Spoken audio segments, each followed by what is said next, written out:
Et votre invité à présent, c'est Ludovic Subran, le chef économiste du groupe Alliance. Bonjour Ludovic, Bonjour David. comment il va? Où ça va? On dirait qu'il est chez lui Ça parce va, qu'il a, c'est il a, rentré il sur a les pas chapeaux de d'essence. roue? Il n'a pas d'essence, donc il est chez lui.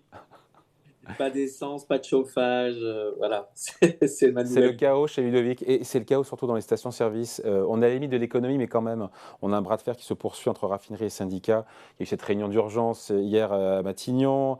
Porte-parole du gouvernement qui nous dit que le gouvernement pourrait procéder à des réquisitions, rouvrir l'accès donc aux dépôts de carburant.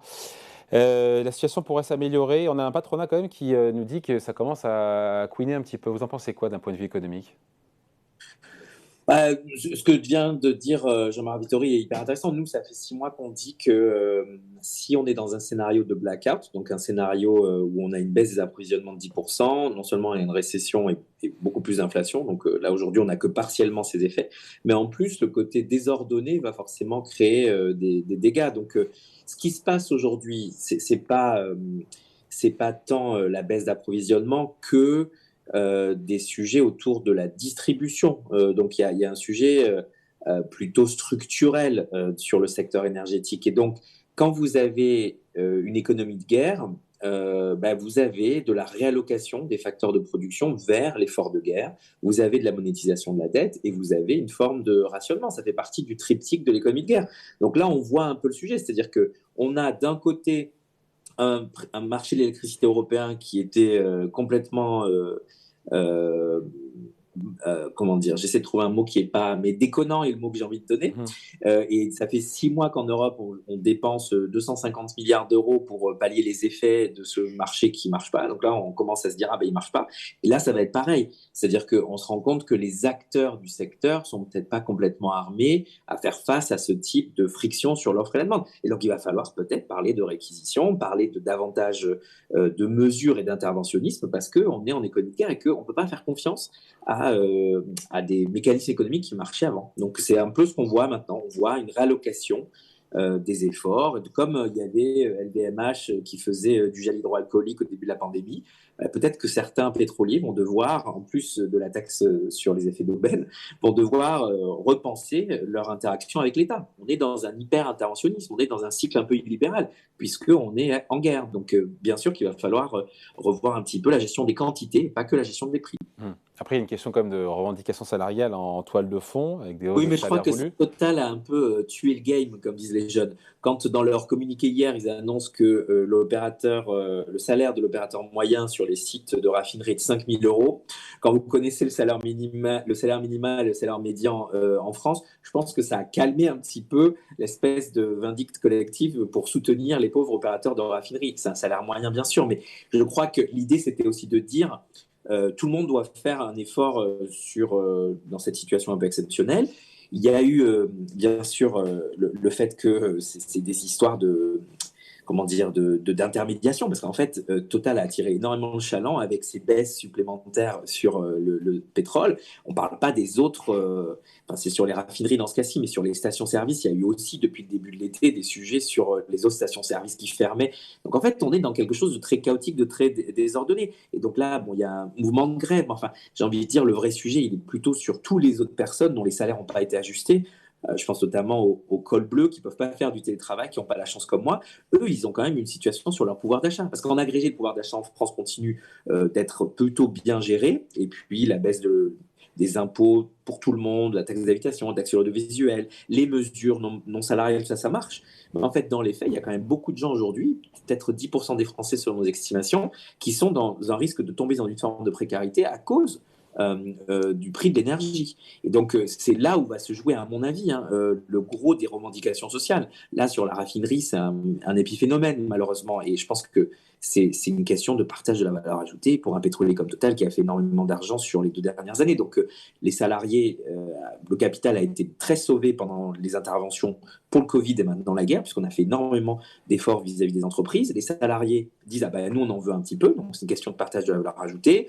Il y a des gens qui proposent le dividende salarié. Enfin, vous voyez, il y a toute une discussion autour du partage de la valeur ajoutée. Là, c'est très spécifique. La focale est sur la loupe et sur Total. En fait, le vrai sujet, ça va être pour toutes les autres boîtes, parce que là, il y a de nouveau En Allemagne, on vient de voir une annonce encore pour aider les entreprises. En France, on s'attend de nouveau à ce qu'il y ait des aides pour payer les On en fait factures énergétiques assez ou des pas entreprises. d'ailleurs, Ludovic, en matière d'aide aux On entreprises? en fait mal.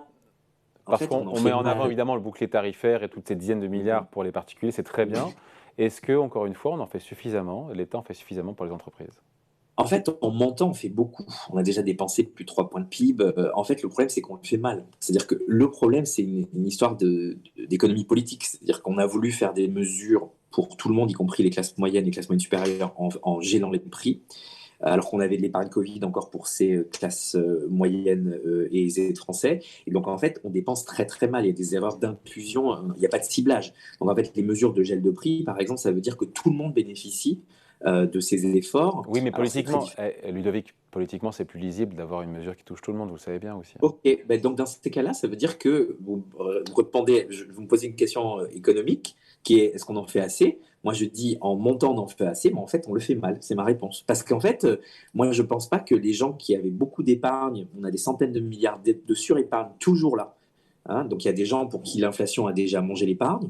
Il y a des gens, notamment des entreprises aussi, un tiers de l'épargne des entreprises a disparu et ils sont obligés de s'endetter pour faire face à leurs besoins de fonds de roulement. Donc c'est une situation très hétérogène. Mais en fait, plus vous faites des mesures qui sont pour tout le monde, c'est plus simple politiquement. C'est ça l'arbitrage. C'est pour ça que je dis que c'est de l'économie politique. Plus vous faites en fait de la subvention non ciblée, plus ça vous coûte cher et moins vous avez un effet sur ceux qui en ont le plus besoin. Ouais. Donc en fait, vous avez fait un choix ici de faire des mesures lisibles, mais qui du coup bénéficient à des gens qui n'en ont pas forcément besoin, et du coup ça coûte très cher pour les effets. Donc le coût-efficacité des mesures, à mon avis, est très mauvais aujourd'hui. Alors, du coup, le coût total, 3%, je pense que c'est assez bon. 3 points de PIB, on va certainement arriver à 5 points assez vite, en fait, malheureusement. En revanche, ça n'aura pas été sur les bonnes personnes. Donc, l'incidence de la dépense budgétaire n'est pas du tout, du tout bonne. Et ça, c'est le sujet, à mon avis. Parce que cette crise, elle va passer. Enfin, Jean-Marc disait que ça peut encore durer 1, 2 ans pour les effets. Ça veut dire qu'on va de nouveau redépenser peut-être 2, 3 points de PIB l'année prochaine. Et que du coup, en cumulé, ça ressemble à la moitié, voire les 2 tiers de Covid, alors sans les effets pré-garantis, hein, puisqu'on fait des mesures cash to cash, on ne passe pas par la dette cette fois-ci, mais du coup, ça veut dire qu'on aura de nouveau fait du quoi qu'il en coûte, et que cette fois-ci, c'est pas tout le monde qui est affecté comme pour la pandémie, on met l'économie sur pause. Il y a des gens qui avaient un peu d'épargne privée, on ne demande pas à cette épargne privée d'être mise à contribution, et donc ça pose la question, à mon avis, de la soutenabilité de ces mesures dans le temps. Parce que, encore une fois, avec les taux d'intérêt qu'on a aujourd'hui, avec le coût de ces mesures énergétiques, avec des contrôles sur les prix, faut se dire que c'est pas aujourd'hui. L'année prochaine, ça va nous coûter quoi? Peut-être 3 milliards de plus, 4 milliards, 5 milliards de plus sur le service de la dette. Mais dans 10 ans, ça va nous coûter 45 milliards, 50 milliards. Donc en fait, les mesures qu'on prend aujourd'hui, elles vont nous coûter très très cher sur des arbitrages avec les dépenses sociales, des dépenses sur lesquelles l'État était déjà un peu stretched, pour utiliser du mot français. Ouais. C'est ça le vrai Donc l'État, sujet aujourd'hui. vous écoutez, l'État n'a pas les moyens, en tout cas, il les a aujourd'hui, mais on va le payer très cher dans les années à venir. Ben, on va, à mon avis, oui, on est en train de se mettre par paresse administrative sur le ciblage, parce que moi je suis persuadé qu'on peut faire mieux du ciblage en France aujourd'hui, et par manque d'explication sur, en effet, c'était une crise, il y a un coût de la guerre, et qu'il y a un peu d'effet, il y a des gens qui doivent payer un peu plus le coût de la guerre. Ben, du coup, il faut, on ne veut pas avoir ces deux conversations-là, politiques très fortes, et du coup économiquement, on dépense beaucoup d'argent. C'est faisable, hein, parce qu'on est la France, on a une bonne signature et parce qu'on essaie de le faire en faisant des choses plutôt malignes à côté. Mais le problème, c'est que le coût de tout ça est, à mon avis, immense. À moyen, long terme, je trouve qu'il est très, très cher pour l'effet. Juste pour clore le sujet essence et compagnie, on a eu la semaine dernière le cartel de l'OPEP+, qui a décidé de couper sa production quotidienne de 2 millions de barils jour. Résultat, le pétrole est remonté, Ludovic, juste en dessous des $100. Mission accomplie pour l'OPEP, stabiliser à haut niveau le cours du brut. Écoutez, ce qui est sûr, c'est que les sanctions que le G7 avait mises contre le pétrole russe, en fait, elles auraient été neutres économiquement si l'OPEP avait décidé d'augmenter sa production de 10%, ce qui était à peu près le niveau de production de la mi-2018. Là, ils ont décidé de couper leur production.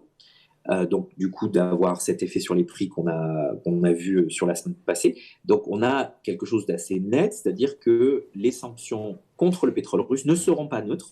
Les sanctions sur le gaz, on sait qu'elles sont économiquement catastrophiques, en fait. Enfin, pas les sanctions sur le gaz, d'ailleurs, les contre-sanctions, enfin, du moins le fait que Poutine arrête les tuyaux.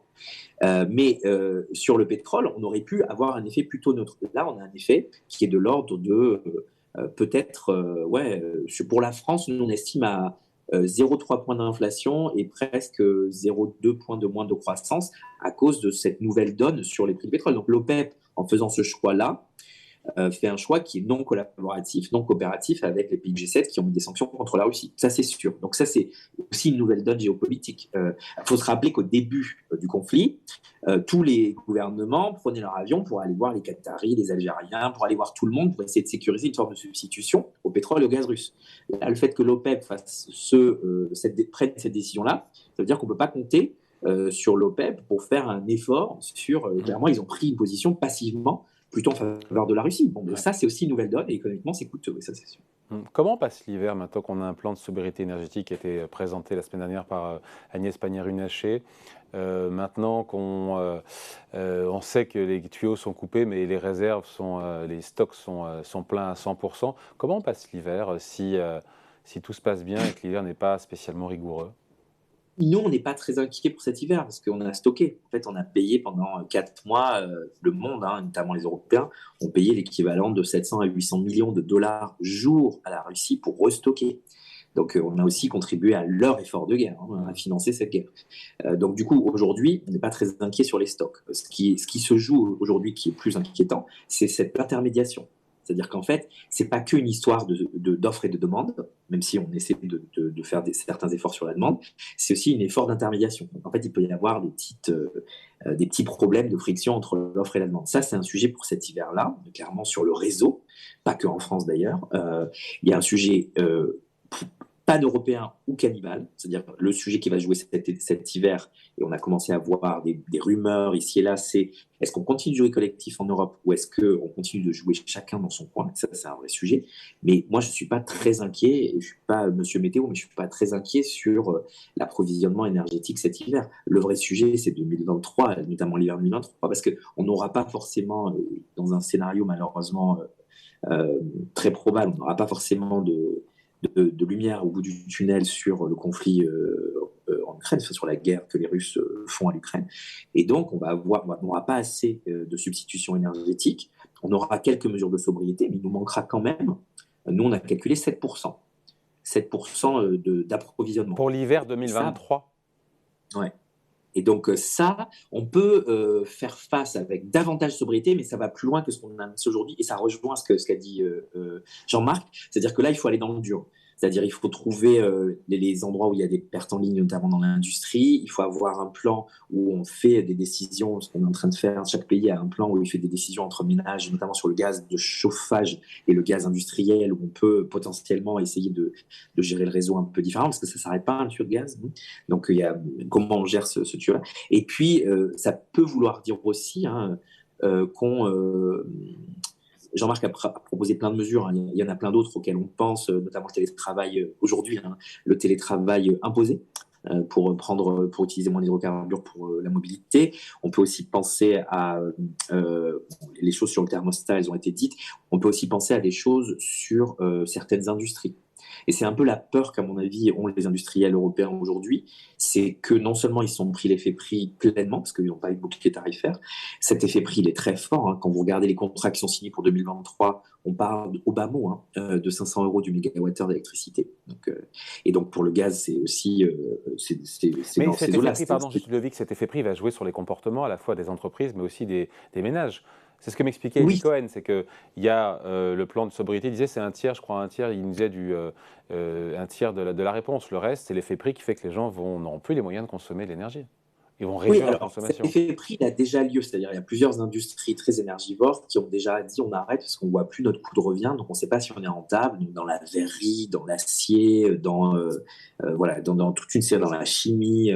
Mais donc du coup, il y a des effets emploi très forts. Et donc la question, c'est que font les gouvernements pour ça? Parce qu'en fait, aujourd'hui, il y a quand même cette idée, je pense que dans l'esprit des gens, il y a cette idée qu'il y aura du quoi qu'il en coûte. Donc il y a cette idée que l'État va éponger une partie de la facture énergétique pour éviter les emplois à risque. Ça, je ne sais pas si cette hypothèse est vraie. Moi, j'ai l'impression que les États vont quand même être un peu moins dispendieux que ce qu'ils ont été pendant Covid. Mais il y a cette idée que comme on a géré Covid comme ça, on va faire la même chose. Par exemple, les Allemands ont annoncé un plan 200 milliards. hier. Et, ouais, et donc tout le monde dit, en fait, en gros, ils vont payer en gros des millions à BASF qui, à lui tout seul, consomme 5% de la facture énergétique allemande, plus gros chimiste mondial, quoi. Et donc c'est ça la vraie question. Donc, pour répondre à votre question, si on continue de faire du quoi qu'il en coûte, cet effet prix va être masqué, il va être flouté, comme on a eu plein d'effets prix floutés sur les prix des avions, sur les prix de la dette française, etc., pendant Covid. Et donc là, c'est un peu la même question. C'est-à-dire, est-ce qu'on continue de flouter les prix? Et donc, on n'a pas cet ajustement par la demande. Nous, dans notre scénario, on a un ajustement de la demande. On a une récession en Europe, on a une récession d'ailleurs aux États-Unis aussi. Alors, vous me devancez, Ludovic. Comment, avec autant d'inflation, alors on est 10 en zone euro en moyenne, on est à 8 et quelques aux États-Unis, on est à 6, autour de 6 en France sur un an. Est-ce que historiquement, même s'il ne faut pas toujours se retourner pour s'éclairer et pour imaginer l'avenir, est-ce qu'on peut éviter une récession ou est-ce qu'on y va tout droit parce que quand on a une telle inflation, ça finit en récession? On peut l'éviter parce que beaucoup de choses sont faites. Alors les politiques monétaires, il n'y a plus grand-chose à attendre, mais au niveau des États, encore une fois, ça nous rebascule dans les années 70 où on avait des politiques monétaires qui coupaient et des politiques budgétaires qui soutenaient. Alors en fait, il y a deux choses. Moi, je pense qu'on y est déjà dans une forme de récession manufacturière et commerciale pour l'Europe. Et les États-Unis, ils ont eu 2 trimestres de croissance négative. Ils ne veulent pas appeler ça une récession.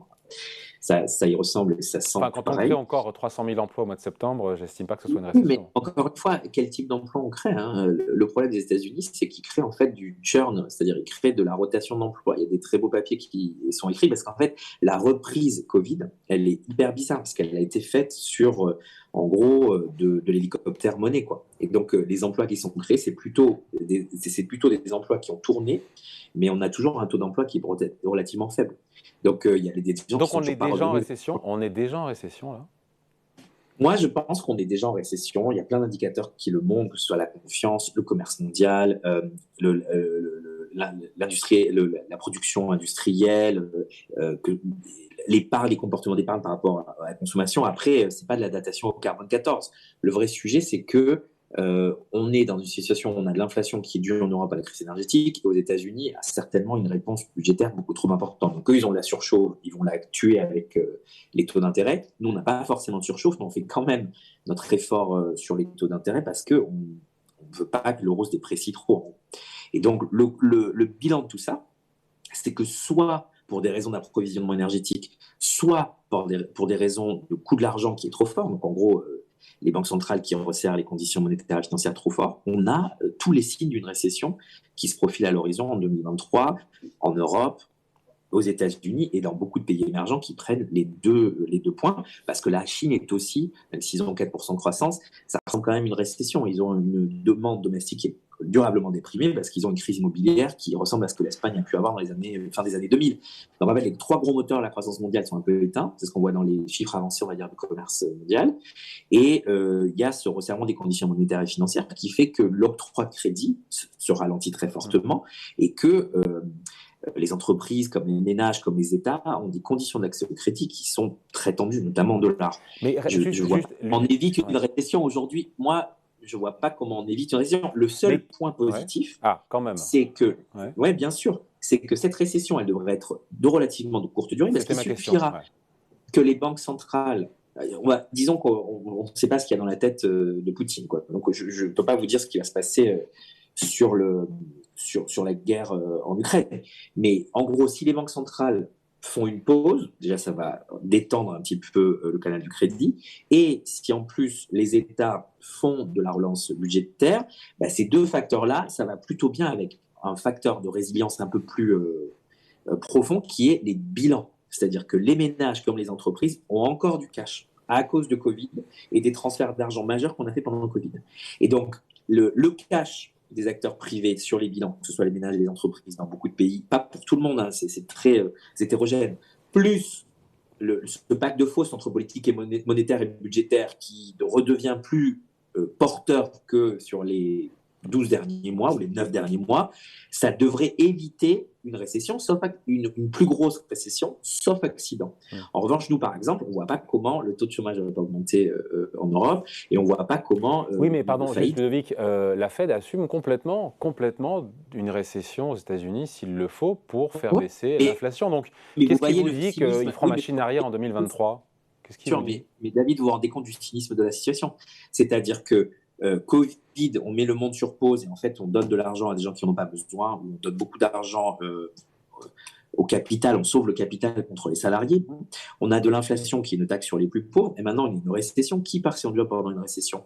Les secteurs des gens qui gagnaient le moins d'argent, qui n'ont pas pu faire de télétravail et qui n'ont pas eu beaucoup d'argent de la part de Donald Trump quand il signait des chèques. Voyez. Donc, en fait, il y a une accumulation des inégalités qui est majeure. Donc, les gens qui disent rien de tel qu'une bonne récession pour calmer tout ça, ce sont des gens qui ont beaucoup d'argent. Et donc, moi, je pense que c'est d'un cynisme absolu que de souhaiter que la récession calme l'inflation. On aurait dû essayer, éviter une récession et calmer l'inflation sans tomber dans la récession. Aujourd'hui, je pense que c'est malheureusement inéluctable. Et donc, toute la question, ça va être de s'assurer que la récession est la moins douloureuse possible. Et je pense que tous les acteurs de politique publique doivent s'assurer de cela. Pour la Fed, le gros sujet, c'est l'immobilier. Si on a une vague pour l'instant, aux États-Unis, qu'est-ce qu'on voit ? On voit une baisse des transactions et des prix qui se calment. C'est tout ce qu'on voit pour l'instant.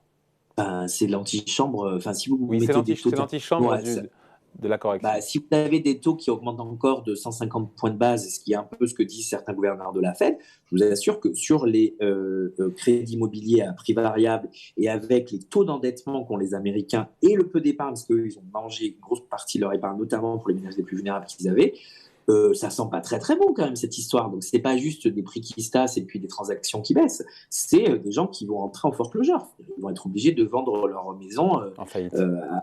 Sur un marché. Ludovic, dernière question. Qu'est-ce qui fait reculer ? J'ai déjà posé à d'autres experts, mais j'ai envie d'avoir votre regard là-dessus. Qu'est-ce qui fait reculer la Fed quand s'il y a récession dans les prochains trimestres aux États-Unis, hausse du taux de chômage, retournement du marché immobilier, correction et secousse à Wall Street? À partir de quel moment, pour l'instant, il semble droit dans ses bottes pour faire revenir l'inflation beaucoup plus bas, Jérôme Powell?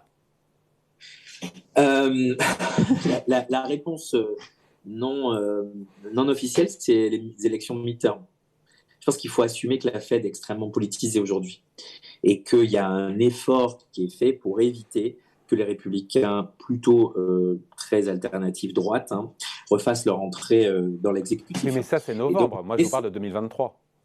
Oui, mais déjà, pour nous, par exemple, le pivot de la Fed, il a lieu dès le premier semestre 2023. Moi, je pense qu'en 2023, la Fed, elle sera peut-être à 4, 4,25. Elle va être obligée d'arrêter. Parce que l'emploi, la croissance, le marché IMO, tous ces éléments-là, et on voit déjà un peu les problèmes de liquidité sur les produits dérivés. On a vu ce qui s'est passé au Royaume-Uni. On va certainement voir davantage de choses sur le secteur des dettes high yield.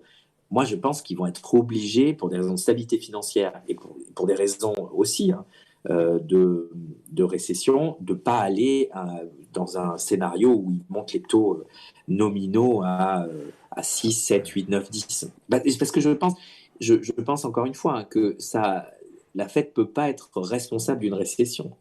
Pas au vu au-dessus de tout le monde. Peut-être que dans les années 80, ça marchait parce que c'était la Fed, ils faisaient ce qu'ils voulaient. Voilà. Aujourd'hui, les gens observent, les politiques publiques savent que la Fed est un pouvoir non élu. Il y a une responsabilité auprès des gens. Et on est encore une fois, comment on est passé d'une Fed, c'est Larry Summers qui appelait ça une Fed woke, qui s'inquiétait vraiment de l'emploi, y compris des minorités. Enfin, il y avait ces mélanges des genres dans les politiques publiques. On serait passé du tout au tout, c'est-à-dire d'une Fed qui est prête à faire du quoi qu'il en coûte, au point de créer une récession avec des effets de bord dont on ne maîtrise pas forcément les tenants et les aboutissants aux États-Unis. Moi, j'y crois pas. Donc moi, je pense que la Fed va reprendre la marge de manœuvre.